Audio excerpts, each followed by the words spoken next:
Hello and welcome to the Illinois Learn to Hunt's question and answer series. My name is Dan Stevens, and today we are joined by Sergeant Stuart Fraser with the Illinois Department of Natural Resources. So Stuart, if you could give us a little bit about your background and what your role is with DNR. Yeah, thanks for having me on. Appreciate this opportunity to answer some questions and meet with everybody.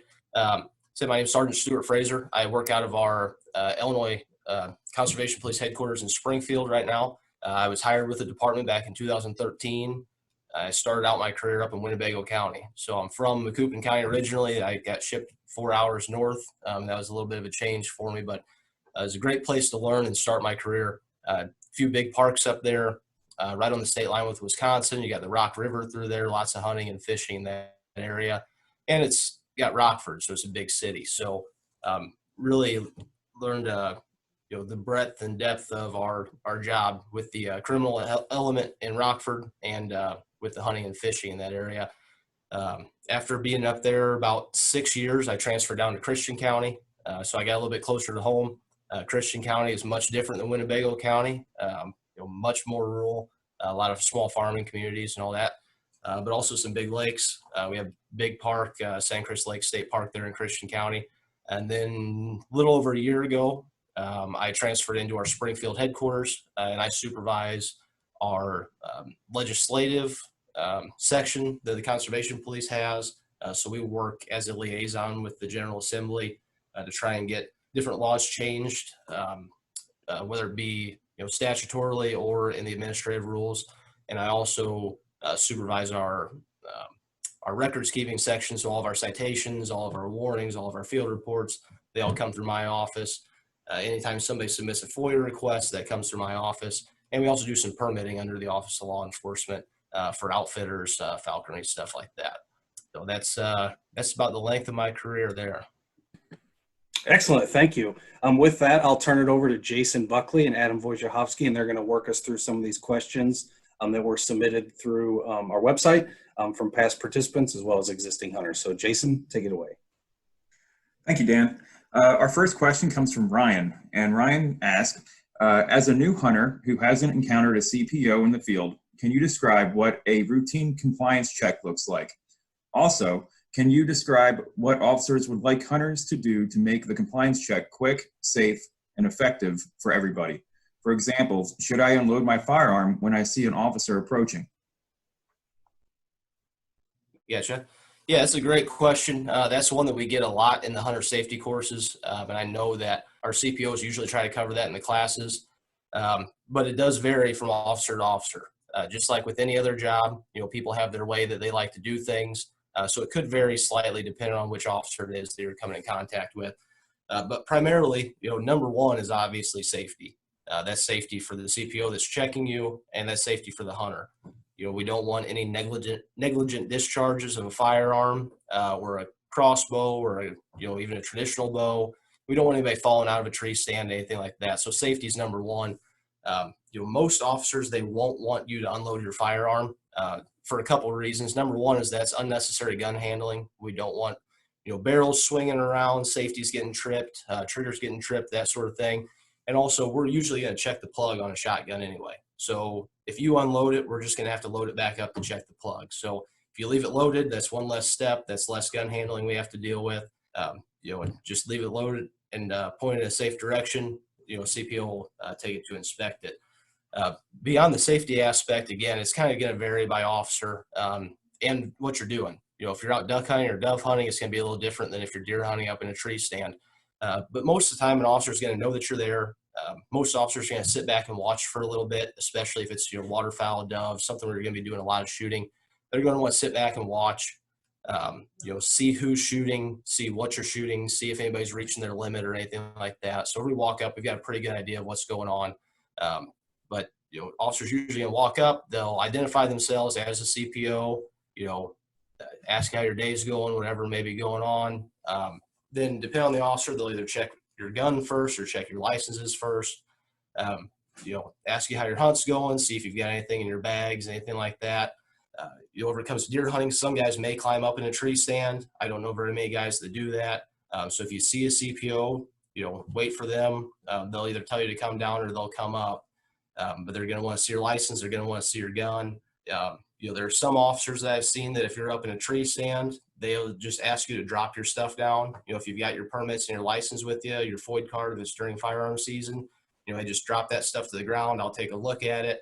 I'll just leave it here. I don't want to bother you. I know whenever I was doing checks, especially during deer season, I'm kind of trying to whisper to the guy up there. I don't want to, ruin your hunt or mess up anything. I don't want to be yelling at you up in the tree stand. So, if you can't hear the officer, maybe offer to come down, climb down the stand.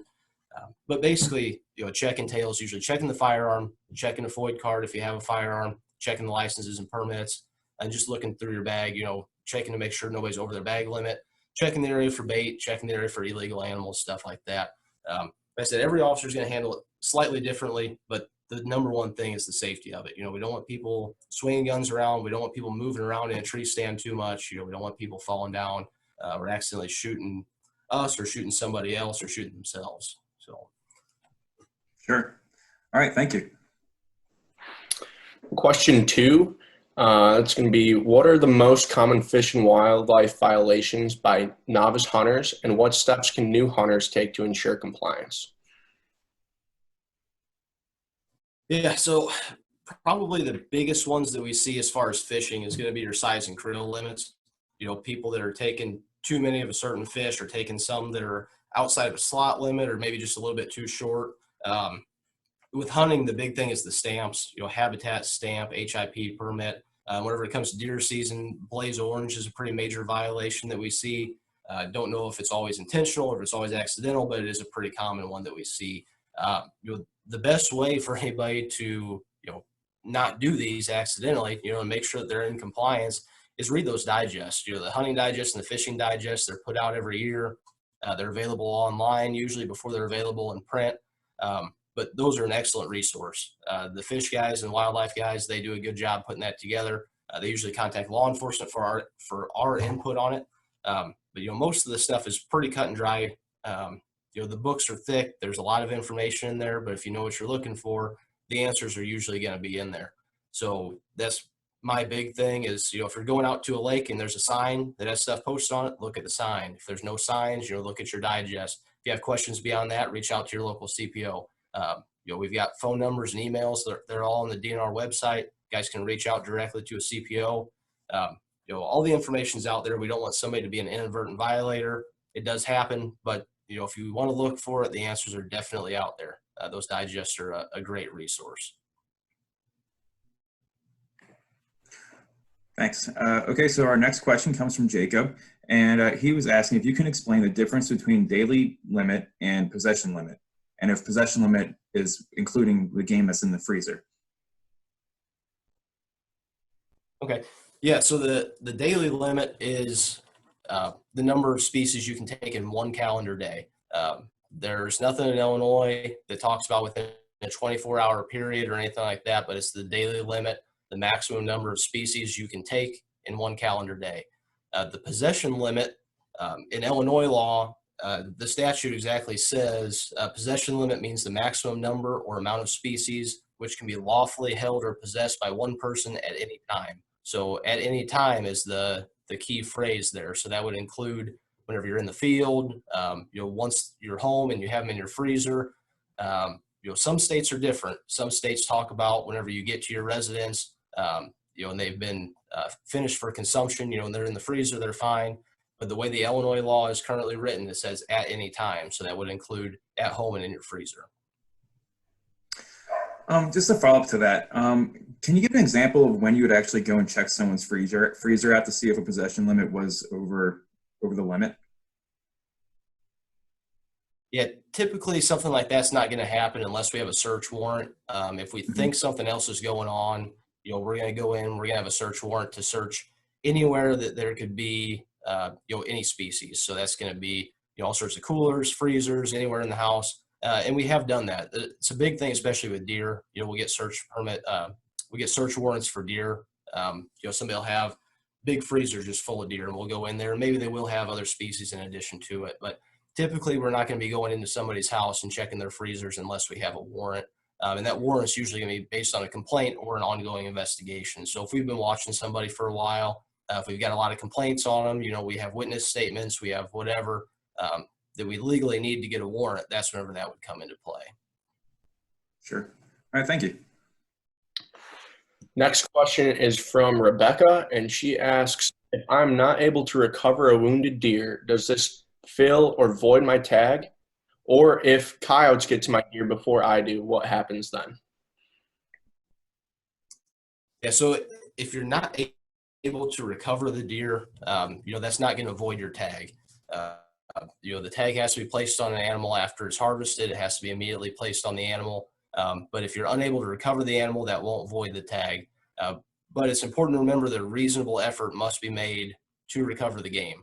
So that, especially with deer, you know, that means tracking, getting permission from neighboring property owners to go onto their property if the deer's over there. But you have to make a reasonable effort to go after the animal.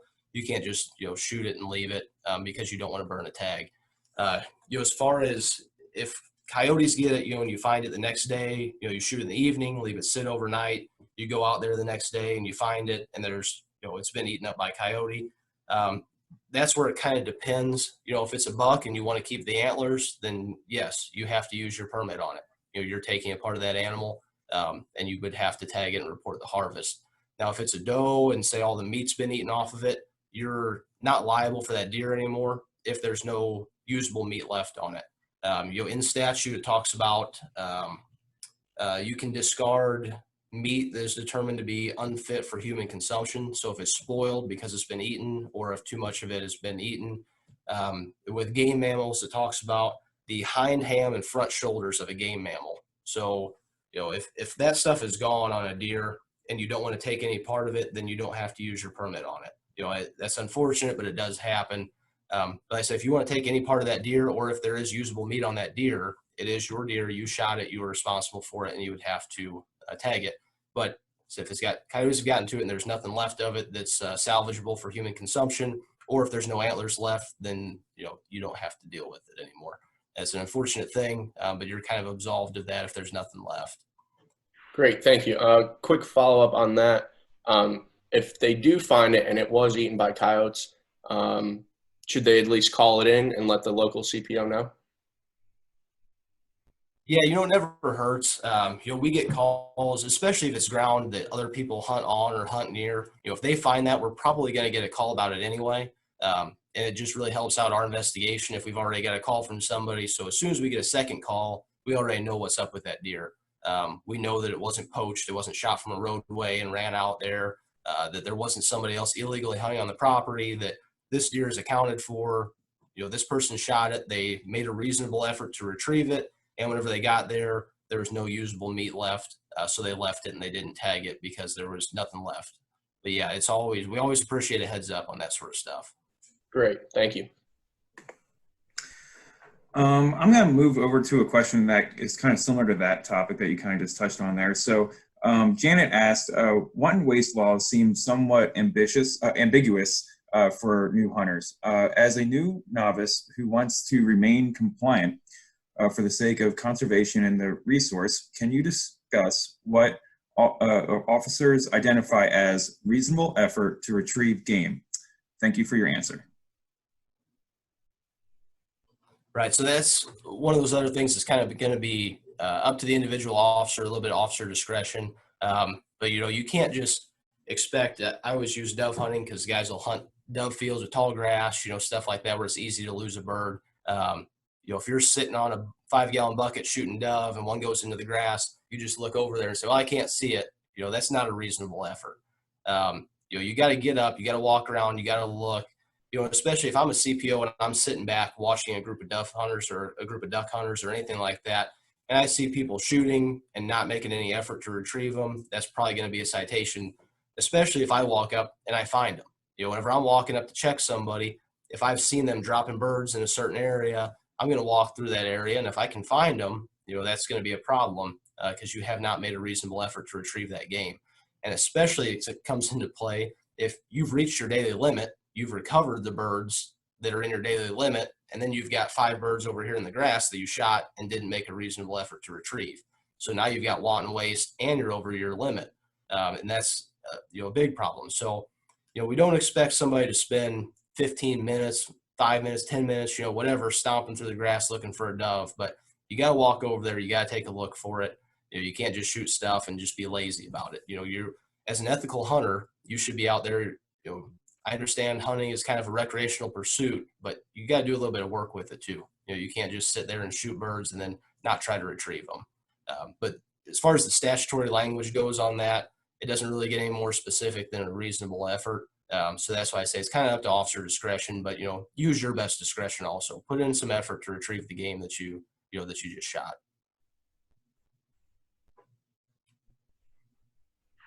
Okay, so moving on to the next question. With waterway rights in Illinois being archaic and variable dependent on county, municipality, etc., is there a resource that hunters can use to look at waterway restrictions? Yeah, that's one I'm not really sure what they could be referencing with the county and the municipalities. In Illinois, we do have specific administrative rules that list out statewide what the publicly navigable waterways are. That's found in administrative rule. It's under Title 17, Part 3704. Yeah, Part 3704 under Title 17. There's an appendix in there and it lists out all of the publicly navigable waterways. If it's not on that list, then the waterway belongs to the property owner. Where the counties and municipalities come into this, especially as far as hunting goes, I'm not sure, because the state of Illinois and DNR has the only authority to impose hunting regulations.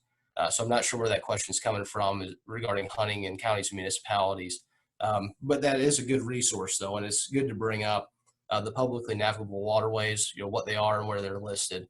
That's also available on the DNR website under the administrative rules, or if you do a Google search for it, or if anybody goes on the Illinois General Assembly website under the administrative rules, Title 17, Part 3704 is where that appendix is. Great, thank you.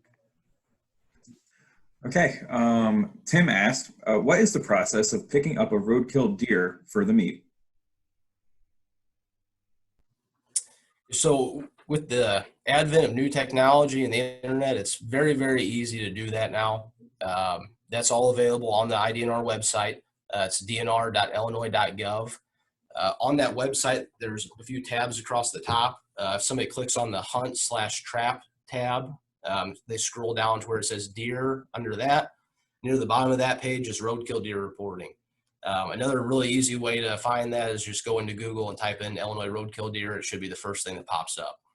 Once you click on that, there's an entire form you fill out. It'll have all your information on there, your hunter safety number, your driver's license number, county, and then it'll ask you some questions about the deer.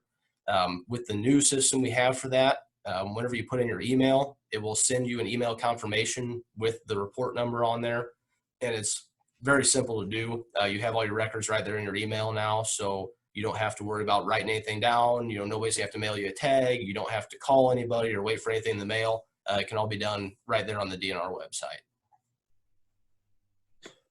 What constitutes baiting? Is planting sunflowers for dove hunting considered baiting? So baiting comes up a lot. With Illinois, we've got some pretty strict baiting regulations and feeding wildlife regulations. Again, referencing the Hunting Digest, they put a really good section in there about baiting. In the 2020 Hunting Digest is on page 8, and it goes through all the stuff that regarding baiting there on page 8 of the 2020 Hunting Digest. But to address this question specifically, migratory waterfowl and dove, all those regulations for migratory waterfowl or migratory birds fall under federal regulations. The federal regulations say that you can plant a sunflower field and you can hunt over a sunflower field for dove. So that is not baiting. Similar to with deer, if you plant a food plot, that's not considered baiting. You can plant a food plot, you can hunt over the food plot. But baiting is whenever you were actually scattering grain, setting out salt blocks, stuff like that.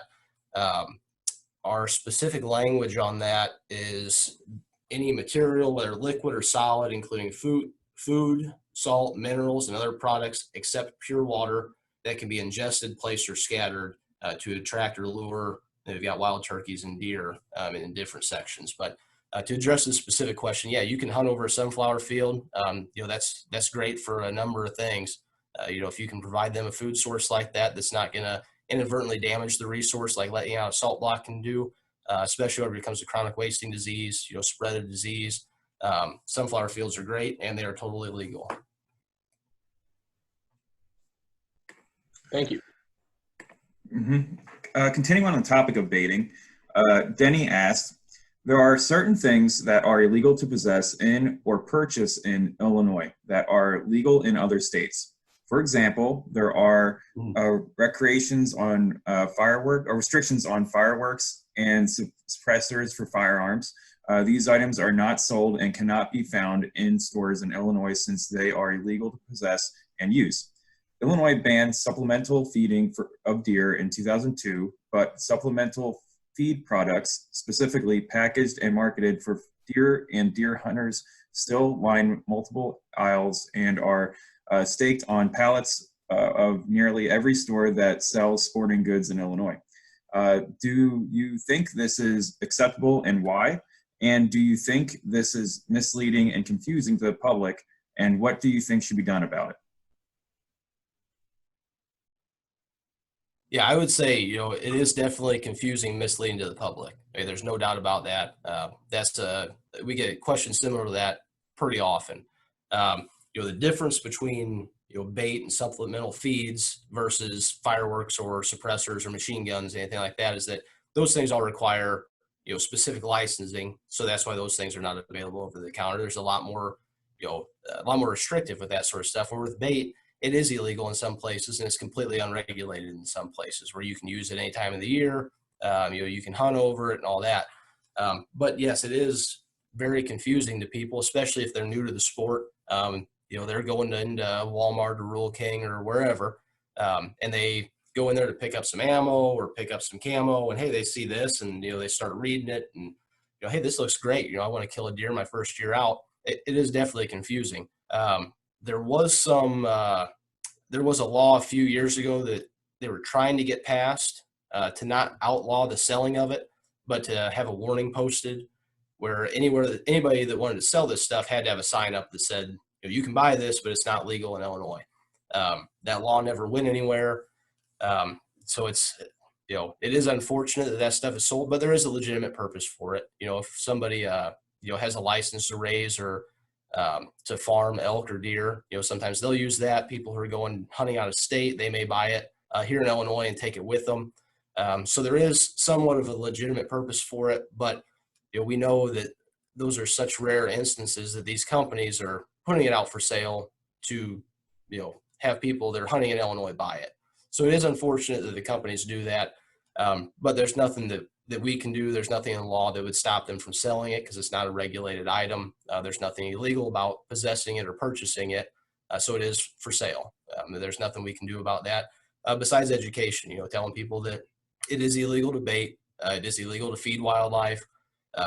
Deer year round, you cannot feed deer. You cannot bait them. You cannot feed them year round.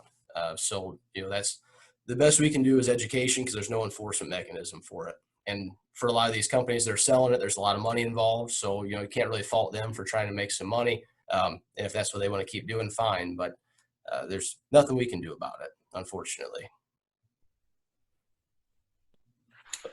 Okay, moving on. Not a question, but a comment from James. He states, I do not have a question, but I want to extend a sincere thank you to all wildlife officers for their effort to ensure the future of hunting. Thank you.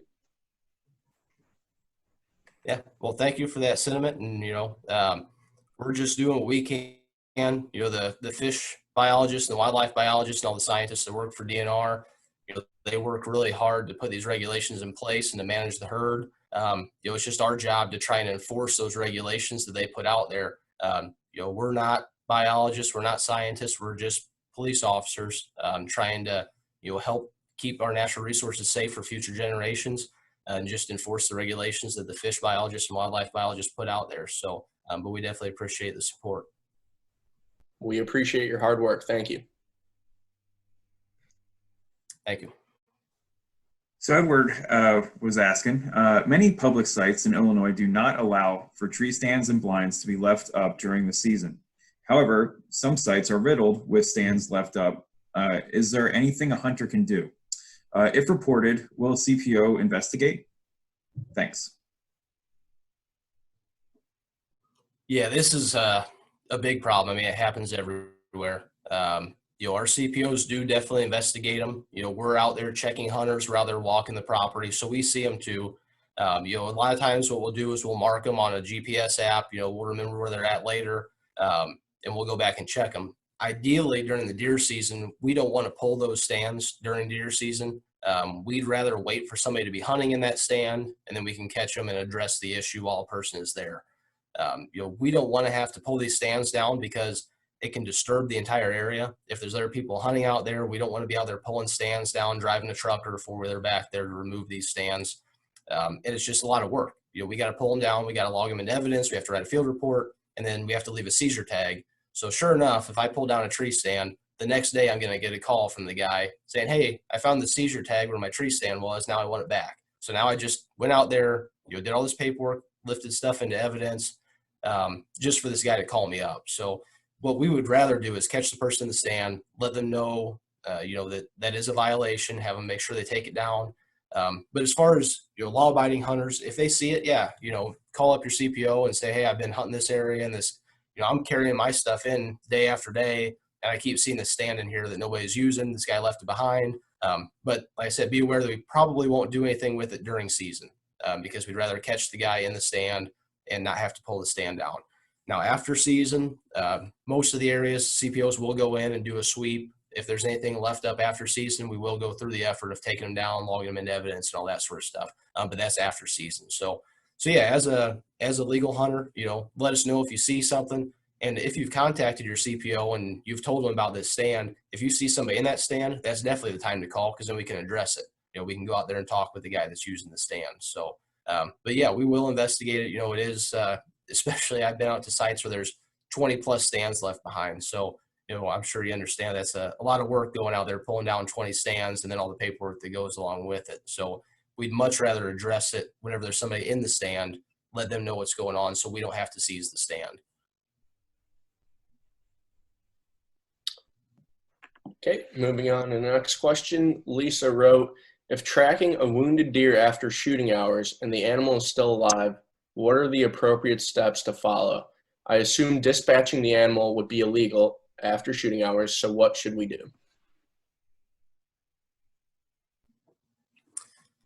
Yeah, that's a very interesting question, because our statutory language is pretty specific on it, that you can only hunt, half hour before sunrise, half hour after sunset, and that's the only time you're allowed to take an animal. And the word take is specifically defined in statute also. The word take is to hunt, shoot, pursue, kill, destroy, harass, or attempt to do so. So if you're out there tracking a deer even after hours, you would technically be in violation. And that's I don't know anybody that ever takes enforcement on that. That's a big thing of officer discretion. All of our officers, almost everybody's a big deer hunter. All of our officers are familiar with hunting either through their personal life or through work. So we all understand, that technically that's a violation, but it's not really something that needs to be addressed. Now, if it does come up where you are tracking this deer after hours and you do find it, again, with calling your CPO and giving them a heads up, we always appreciate that. But I would definitely suggest and recommend against shooting it after hours. I can tell you there's been at least one time where I've been driving around at night, saw some flashlights and heard a gunshot. So, what do you think that I think is going on? I come down there and I see a deer that's got a fresh, bullet wound, and you're out there walking around with flashlights. But besides that, you also, you have an ethical responsibility to put this animal out of its misery. If you found it, you've made your reasonable effort to retrieve the game, and now you have to be an ethical hunter and you have to, finish this deer off, put it out of its misery. That's something you have to be prepared for as a hunter. I know a lot of guys, they'll carry their skin and set with them or carry at least a knife with them, and that's probably going to be the most ethical way to do that, to ethically put this animal out of its misery, harvest it, tag it, do all that sort of stuff. But it is, a unique situation. The law is not really written for it. But, us as CPOs, we understand what's going on there. And I can't imagine anybody, taking enforcement on that for somebody that's trying to track and, making a reasonable effort to retrieve their deer that was legally shot before hours. Now they're searching for it after hours. Thank you. Okay, so Matthew asked, if I noticed a wildlife violation occurring, what is the best action to report? As an officer, do you recommend the tip line or directly contacting an officer? So there's basically 3 different ways you can reach out to a CPO. One is calling us directly or emailing us. Like I said, all of our contact information is on the DNR website under the law enforcement tab. On that website, it lists out all the officers by county. It's got their phone number, their name, their phone number, and their email address on there. And that's great. Technology is great now that we all have work cell phones. We can take them with us anywhere. But we don't always have cell service. As you can imagine, the areas that we're working, kind of rural areas, we might not have cell service. If I don't have cell service, I'm definitely not going to be able to get email out there. So it is great, but it is limited. If I'm out, I'm out in the field, I'm checking hunters, maybe I'm dealing with any of the other number of things that we deal with, whether, criminal, boating, whatever else, I might not answer my phone because I'm busy dealing with something else. So the cell phone is a great one to directly reach out to an officer, but it's not 100%. The tip line is great because it is manned 24/7. If you call in, there's somebody that'll answer the call, ask you all the pertinent questions, and then send it on to an officer. You can also do the tip line online now, and that's also on the DNR website. And that's a great resource because you can type in all the information. You can upload photos, and in there it's got a whole series of boxes that ask you all of the pertinent questions, so you don't miss anything. If you don't have the answers to them, that's fine, but it does ask you a number of questions to make sure that we get all the information that we need. But with the tip line, it is an extra step. You're calling somebody, and then that person has to contact us, or you're doing it online, and then that has to be sent out to us in the field. So it is probably slower than calling an officer directly, but like I said, sometimes you can't get a hold of an officer directly. The third option, is usually the one that I suggest, is we do all of our radio dispatching through the Illinois State Police. So if you call the state police non-emergency number, you'll get their dispatch center, and then that dispatcher can reach out to us on the radio. They have our radio and they have our cell phone. So typically we're going to have better radio service than cell phone service, but that does vary throughout the state. But that's usually the one I suggest. Call the state police, call their non-emergency number. They can dispatch us out there. And then if we have further questions for you, leave your name, leave a callback number, and then we can call you back on our cell phone. I guess one of the other advantages, though, to the tip line is the tip line is completely anonymous. So if you've got something, whether it's, a group you were hunting with had some illegal guys, or you saw something, maybe it's somebody that lives down the road from you, or, whatever it may be, and you want to remain anonymous, the tip line allows you to do that. Enter all that information anonymously, and then we still have everything that we need. And if you want to leave a contact phone number, you can do that. But that is one of the big advantages to the tip line, is you can type it all out. It can all remain anonymous. You can upload photos and everything else. But I said the one that I usually suggest is contacting the state police, because they can get a hold of any officer that's working. So if there's anybody that's working anywhere, they can get a hold of us. Great. Next question is from Ben. I'm moving to Illinois before next fall and have taken hunter safety in Nebraska. Will this carry over, or do I need to take the Illinois specific class? Yeah, so hunter safety is, in Illinois at least, we have a reciprocity agreement with all 50 states. So if you've taken hunter safety in any other state, we will accept it in Illinois.